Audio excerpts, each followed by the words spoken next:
आम आदमी पार्टी के संयोजक और दिल्ली के मुख्यमंत्री अरविंद केजरीवाल इस वक्त गोवा में हैं। गोवा को लेकर क्या है उनकी चुनावी रणनीति, दिखाएंगे आपको एबीपी न्यूज पर केजरीवाल का एक्सक्लूसिव इंटरव्यू। लेकिन उससे पहले आपको चुनावी हलचल बताते हैं।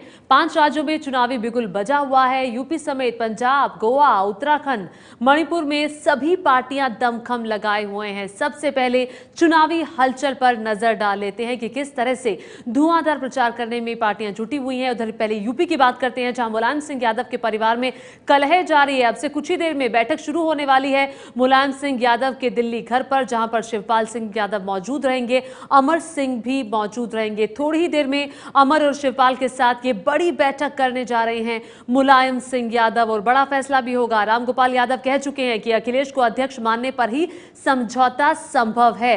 हालांकि मुलायम से जब इस बारे में सवाल पूछा गया तो उन्होंने ये कहा था कि मैं बेवकूफ हूं क्या। उधर पंजाब में नवजोत सिंह सिद्धू कल कांग्रेस में शामिल हो जाएंगे, औपचारिक ऐलान हो जाएगा। अरविंद केजरीवाल के गोवा दौरे का आज आखिरी दिन है। धुआंधार रैलियां अरविंद केजरीवाल इस वक्त गोवा में कर रहे हैं। और अब आपको दिखाते हैं अरविंद केजरीवाल के साथ एबीपी न्यूज संवाददाता गणेश ठाकुर का एक्सक्लूसिव इंटरव्यू। एबीपी न्यूज पर आज हमारे साथ मौजूद हैं दिल्ली के मुख्यमंत्री अरविंद केजरीवाल, जो गोवा में 2 दिन अपने प्रचार सभाएं करेंगे, गोवा के लोगों तक जाएंगे, अपने विचार रखेंगे और गोवा में अपनी पार्टी की पकड़ मजबूत करने की पूरी कोशिश करेंगे। अरविंद हमारे साथ हैं। अरविंद, आपका स्वागत है हमारे चैनल पर। सबसे पहला सवाल, आप दिल्ली में जो हुआ, जो एक बदलाव आया, दिल्ली का कल्चर गोवा का कल्चर में बहुत डिफरेंस है, लोगों में डिफरेंस है, यहाँ आने के पीछे का मकसद क्या था और आप अभी उसे किस तरह देखते हैं, किस तरह आप आगे जा रहे हैं? दिल्ली में भी लोग भ्रष्टाचार से परेशान थे, गोवा के लोग भी भ्रष्टाचार से परेशान हैं। गोवा में अभी तक 2 ही पार्टी होती थी, बीजेपी, कांग्रेस। दोनों पार्टियां पूरी तरह से करप्ट हैं और इसको गोवा के लोगों ने देख लिया। दोनों पार्टियों में बड़ी अच्छी सहमति है। 5 साल तुम राज करो, फिर 5 साल हम राज करेंगे। 5 साल तुम लूटो, फिर 5 साल हम लूटेंगे। जब हमारी बारी आएगी हम तुम्हारे खिलाफ कोई कार्रवाई नहीं करेंगे, जब तुम्हारी बारी आए तुम हमारे खिलाफ कोई कार्रवाई नहीं करना। पिछली बार 2012 में मेरे को याद है, पारिकर साहब शाह कमीशन की रिपोर्ट, माइनिंग की रिपोर्ट लेके घूम रहे थे कि इसमें कांग्रेस के लोगों ने कितने हजार करोड़ रुपए खा लिए। उन्होंने कहा था कि उनकी सरकार बनेगी तो वो कांग्रेस वालों को जेल भेजेंगे। जैसे ही चुनाव जीते पारिकर साहब, उस रिपोर्ट को उन्होंने डस्टबिन में डाल दिया, कांग्रेस के साथ हाथ मिला लिया। 5 साल उन्होंने कांग्रेस वालों के खिलाफ कोई कार्रवाई नहीं की और इन 5 साल में कांग्रेस ने ऑपोजिशन होने के नाते बीजेपी का कोई विरोध नहीं किया। इस फ्रेंडली मैच को तोड़ रही है आम आदमी पार्टी। इस फ्रेंडली मैच को गोवा के लोग हराना चाहते हैं। अभी तक ऑप्शन नहीं था, अब ऑप्शन है। आम आदमी पार्टी के लोग ईमानदार हैं, हमारे कैंडिडेट्स ईमानदार हैं। हमारा सीएम कैंडिडेट अपनी ईमानदारी के लिए पूरे गोवा के अंदर जाना जाता है।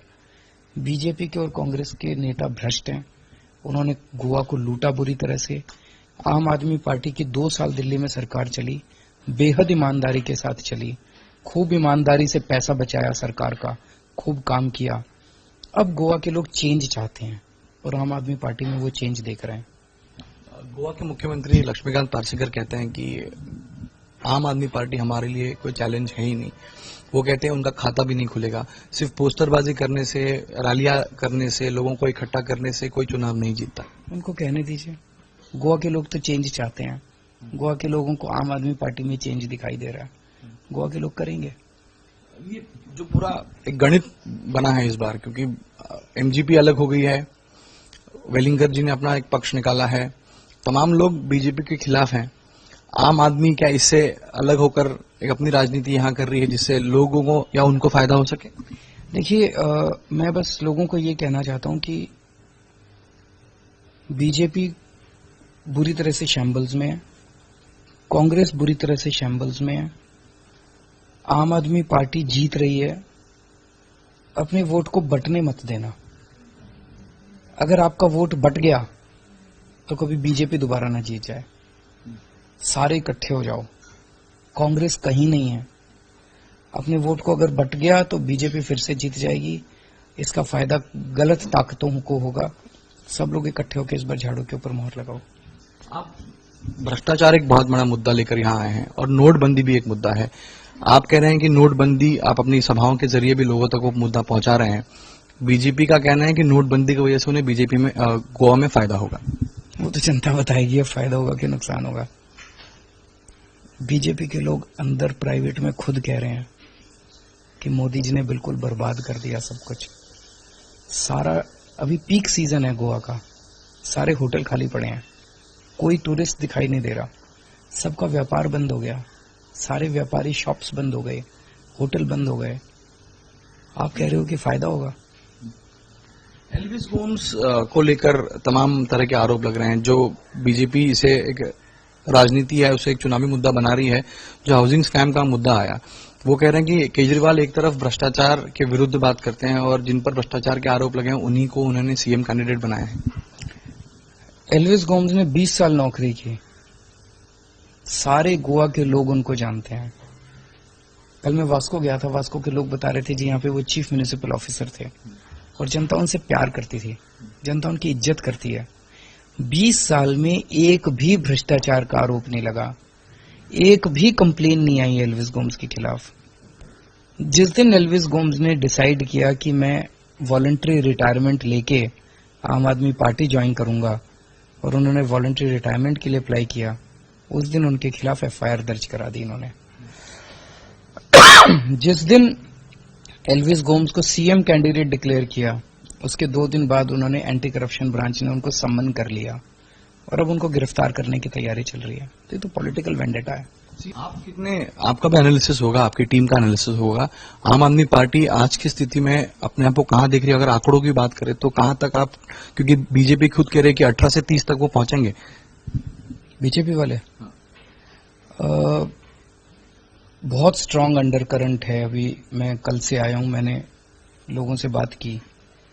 एक ही चीज है, आप बाहर निकलेंगे अभी, जो पहले 10 लोग आपको सड़क पे मिले उनसे पूछना किसको वोट देंगे।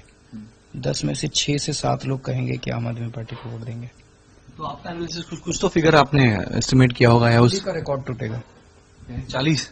40 नहीं भी, दिल्ली का रिकॉर्ड टूटेगा। अपने कैंडिडेट शायद 36 से अब तक दिए हैं, तो 4 सीटों अभी आ जाएंगे, बाकी भी rest of the candidates will come. जो पूरा माहौल है, उस माहौल को देखते हुए 11 मार्च को जब नतीजे आएंगे, बीजेपी अपनी तरफ से तैयारी कर रही है, कांग्रेस कह रही है कि इस बार तो सत्ता परिवर्तन हो जाएगा, और गोवा सुरक्षा मंच और एनजीपी भी कह रही है कि इस बार हम मिलकर सत्ता बनाएंगे, और कैंडिडेट भी उन्होंने अनाउंस कर दिया सुदीन ढवळीकर को। आपकी अगर हम बात करें तो आप किस तरह देख रही है? आप ये बताइए कि एमजीपी में, गोवा फॉरवर्ड में, बीजेपी में, कांग्रेस में क्या फर्क है? नाम ही तो अलग अलग हैं पार्टियों के। वही भ्रष्टाचार। उनके लिए गोवा बेसिकली बिजनेस है, उनके लिए राजनीति बिजनेस है। राजनीति में आएंगे, पैसा कमाएंगे, उससे चेंज चाह रहा है गोवा। आम आदमी पार्टी उस चेंज को रिप्रेजेंट कर। हम यहाँ पैसा कमाने नहीं आए, हम यहाँ कैरियर के लिए नहीं आए, अपने अपने कैरियर छोड़ के आए हैं। आज आप ये देखिए, 2 साल हो गए दिल्ली में सरकार चलाते चलाते। 2 साल में तो कई करोड़ रुपए कमा सकते थे हम लोग। चलिए, आज राजनीति की परिभाषा भी ये हो गई है कि जो पॉलिटिशियन अपने लिए पैसा नहीं कमाता लेकिन पार्टी के लिए कमाता है, उसको भी भ्रष्ट नहीं कहते। अगर मैं मुख्यमंत्री होते हुए दिल्ली में सारा कह देता भाई हर ठेके पे 10% पार्टी फंड में जाएगा, एक पैसा नहीं कमाया। आज गोवा का, पंजाब का चुनाव लड़ने के लिए हमारे पास नया पैसा नहीं है अपने बैंक अकाउंट में, खाली है हमारा बैंक अकाउंट। 2 साल में सत्ता में आने के बाद भी ये ईमानदारी है, कट्टर ईमानदारी है। ना पार्टी के लिए पैसा कमाया, ना अपने लिए पैसा कमाया। गोवा में भी अब ऐसी सरकार बनेगी और लोगों को वही सरकार चाहिए, वही ईमानदारी चाहिए। आपकी टक्कर किससे? अगर एक पार्टी हम कहें से है, पार्टियों की बात है बस यही सिंपल, एक यही इस बार बाइपोलर कॉन्टेस्ट है, मल्टीपोलर नहीं है। एक तरफ वो सारी पार्टियां हैं जो भ्रष्टाचार कर रही हैं, जम के भ्रष्टाचार कर रही हैं। चुनाव के वक्त बड़ी बड़ी लच्छेदार बातें करेंगे, करना पैसे कमाना है, जीतने के बाद पैसे कमाना है। आम आदमी पार्टी अकेली जो ईमानदारी से, और दिल्ली में पैसा, हर काम के अंदर पैसा बचा रहे हैं हम। जैसे एक फ्लाईओवर बना, 325 करोड़ का फ्लाईओवर बनना था, हमने 200 करोड़ में पूरा कर दिया। यहाँ पे मांडोवी ब्रिज बन रहा है, 400 करोड़ का ब्रिज, 800 करोड़ तो ऑलरेडी हो गए हैं। तो आप खुद सोचो, अगर 400 करोड़ का ब्रिज, मांडोवी ब्रिज 300 करोड़ में बन जाता तो 500 करोड़ रुपए बच जाते उसमें। उस 500 करोड़ से आप ओल्ड एज पेंशन दे सकते थे, आप यूथ को अनएम्प्लॉयमेंट अलाउंस दे सकते थे, कितना काम कर सकते थे। आम आदमी पार्टी की सरकार आएगी, जैसे दिल्ली के अंदर हर काम में हम पैसा बचा रहे हैं, गोवा के अंदर भी पैसा बचाएंगे, करप्शन दूर करेंगे। हर डिपार्टमेंट के अंदर आज आप गोवा में जाते हो पैसे देने पड़ते हैं, बिना पैसे के लोगों के काम होंगे और पैसा बचेगा, उससे इतने सारे काम किए जा सकते हैं, इतने सारे काम किए जा सकते हैं। अगर का ही सवाल है, अगर किसी को बहुमत नहीं मिलता, आप उस पोजीशन में रहते हैं कि आप किंग मेकर बने, आप मेजोरिटी के पास जाते हैं, तो क्या किसी से गठबंधन है, वापस दिल्ली पैटर्न की तरह दोबारा चुनाव होगा? ये जैसा आपने कहा कि अगर, तो ये तो थ्योरेटिकल क्वेश्चन है। फिर भी एक एनालिसिस की अगर हम बात करें, आम आदमी पार्टी सरकार बना रही है, भारी बहुमत से सरकार बना रही है और दिल्ली का रिकॉर्ड गोवा के लोग तोड़ेंगे। आप प्रचार कर रहे हैं, प्रधानमंत्री भी यहाँ 25 तारीख के बाद आने की बात बीजेपी की तरफ से की जा रही है, वो भी यहाँ पर आके सभाएं लेंगे और लोगों तक अपनी बात रखेंगे, तो क्या उसका असर होगा बीजेपी या गोवा चुनाव? कि गोवा के लोग प्रधानमंत्री जी से यही पूछेंगे कि ये डिमोनेटाइजेशन क्यों किया था आपने, एक पैसे का भ्रष्टाचार कम नहीं हुआ, एक पैसे का काला धन कम नहीं हुआ और हमारा धंधा पूरा बर्बाद हो गया, क्यों किया था ये मोदी जी? लोग तो यही पूछेंगे उनसे, यानी सवाल ही पूछे जाएंगे, उसका कोई असर नहीं होगा। तो आपने देखा अरविंद केजरीवाल ये दावा कर रहे हैं कि दिल्ली का रिकॉर्ड भी गोवा में टूटेगा, आम आदमी पार्टी की सरकार बनेगी।